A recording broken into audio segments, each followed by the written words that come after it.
Hello everyone, welcome back on साया Saran classes. Students, अगर आपने अभी तक चैनल को सब्सक्राइब नहीं किया है तो प्लीज़ सब्सक्राइब कर लें। So it's class previous class के अंदर हमने डिस्कस किया था कोयल एंड पेट्रोलियम होते क्या हैं, इनके अंदर किन किन को हम इंक्लूड करके चलते हैं। सो हमने लास्ट 2 क्लासेज के अंदर चैप्टर को फुली कवर कर लिया था। अगर आपने अभी तक वो क्लासेज नहीं देखी है तो प्लीज़ प्लेलिस्ट में जाके देख लें। आज हम डिस्कस करने जा रहे हैं एक्सरसाइज के questions first to fourth, first second third and fourth को। करते हैं आज की क्लास स्टार्ट हमारे क्वेश्चन नंबर फर्स्ट के साथ। क्वेश्चन नंबर फर्स्ट देखो, what are the advantages of using CNG and LPG as fuel. अगर हम सीएनजी को और एलपीजी को एज ए फ्यूल यूज करें तो उसके क्या क्या फ़ायदे होंगे। आपको पता है एलपीजी गैस हम घर पर यूज़ करते हैं खाना वगैरह बनाने के लिए, सीएनजी हम अपनी गाड़ी के अंदर यूज़ करते हैं। जो सीएनजी गैस होती है उससे पोल्यूशन बहुत ही कम होता है। सो इनके फ़ायदे की बात की जाए तो हम किस तरीके से इनको एज ए एडवांटेजेस लेके चलते हैं। The advantages of using CNG and LPG as a fuel are as follows. First advantage की बात की जाए तो CNG and LPG can be transported easily through pipeline. कि जो सीएनजी गैस होती है, एलपीजी गैस होती है, तो उनको हम इजीली पाइप के थ्रू ट्रांसपोर्ट कर सकते हैं, एक जगह से दूसरी जगह पर पहुंचा सकते हैं। ठीक है। सेकेंड एडवांटेज क्या हो जाएगी, CNG and LPG burn easily क्या हो जाती है, बर्न हो जाती है। बर्न का मतलब क्या होता है, जब हम इनको यूज करते हैं तो ये जल जाते हैं इजीली। बर्न का मतलब ये नहीं कि इसको आग लगा देंगे तो ये इजीली आग पकड़ेगी, नहीं। बर्न का मतलब होता है जब एज हम ये कुकिंग वगैरह के लिए हम इनको फ्यूल के रूप में अगर यूज़ करते हैं तो वो इजीली बर्न हो जाती है।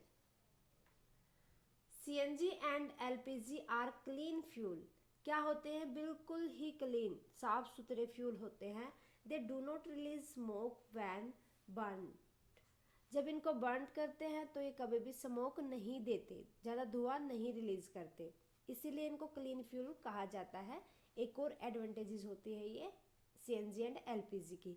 बात की जाए कि हीटिंग की, CNG and LPG give a lot of heat energy when burned. जब ये बर्नड होती है तो ये बहुत ज़्यादा हीट देती है, ज़्यादा एनर्जी मिलती है, हीट एनर्जी मिलती है इनके बर्न होने पर। ओके, फर्स्ट क्वेश्चन था ये, क्लियर है। बात करें सेकेंड क्वेश्चन की, name the petroleum product use for surfacing of road. Road के सरफेसिंग के ऊपर जो हम पेट्रोलियम यूज करते हैं, जो मीन्स जो चारकोल होता है, वो क्या होता है, उसको क्या कहा जाता है, नाम बताना आपको खाली, तो उसको कहा जाता है बिटुमन। बिटुमन। सो ये क्या करता है, जो सरफेस होता है रोड का उसको थोड़ा सा ये हार्ड बना देता है ताकि हम उससे स्लिप जल्दी ना हो। क्लियर है ये पॉइंट। थर्ड क्वेश्चन की बात की जाए, describe how coal is formed from dead vegetation, what is this process called. कि आपको बताना है कि डेड वेजिटेशन से किस तरीके से कोयल फॉर्म होता है।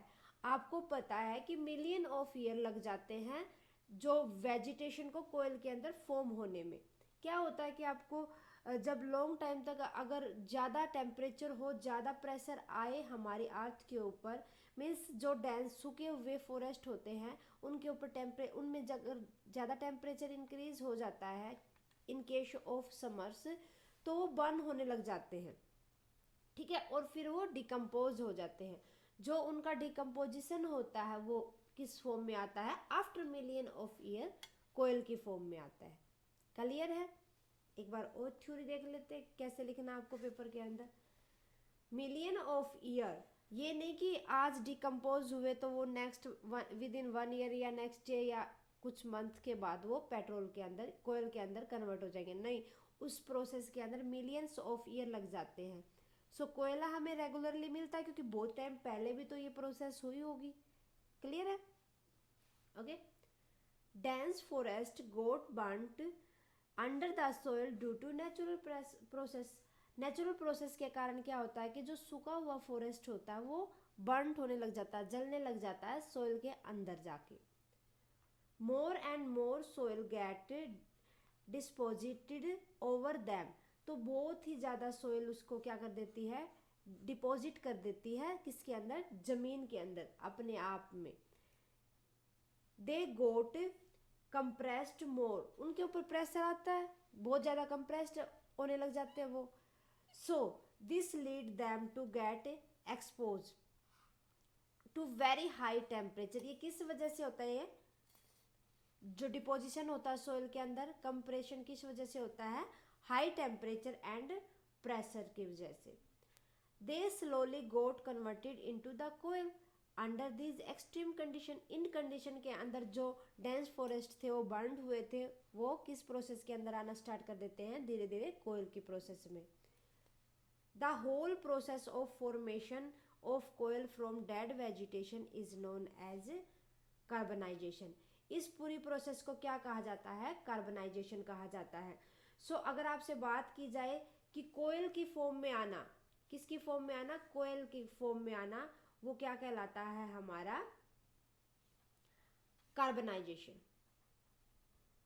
ओके, इस पूरी प्रोसेस को क्या कहा जाता है, कार्बनाइजेशन। अगर आपसे कार्बनाइजेशन पूछा जाए तो ये पूरी प्रोसेस आप लिखोगे।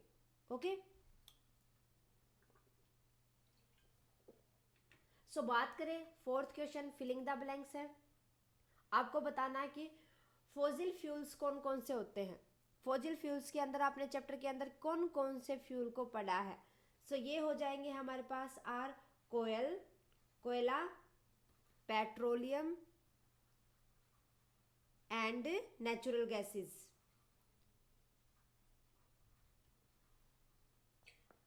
ये क्या होते हैं, हमारे फॉसिल फ्यूल्स होते हैं। क्लियर है। B part, process of separation of different constituent from petroleum is called. ऐसी प्रोसेस कौन सी होती है जब हम अलग अलग कंस्टिट्यूशन को पेट्रोल से अलग करते, पेट्रोलियम से अलग करते, तो क्या कहा जाता है उस प्रोसेस को। जो पेट्रोल हम अपने पेट्रोलियम हम यूज करने को लेके आते हैं, जब हम उसको फ्यूजल फॉयल के अंदर कन्वर्ट करते हैं, तो एक प्रोसेस होती है जो सेपरेट करते हैं उसके अंदर से कॉन्स्टिट्यूएंट को, मतलब जो एक्स्ट्रा मटेरियल होता है उनको। तो क्या कहा जाता है उस प्रोसेस को, रिफाइनिंग, रिफाइन करना। ओके, थर्ड की बात की जाए, list pollution fuel for vehicles.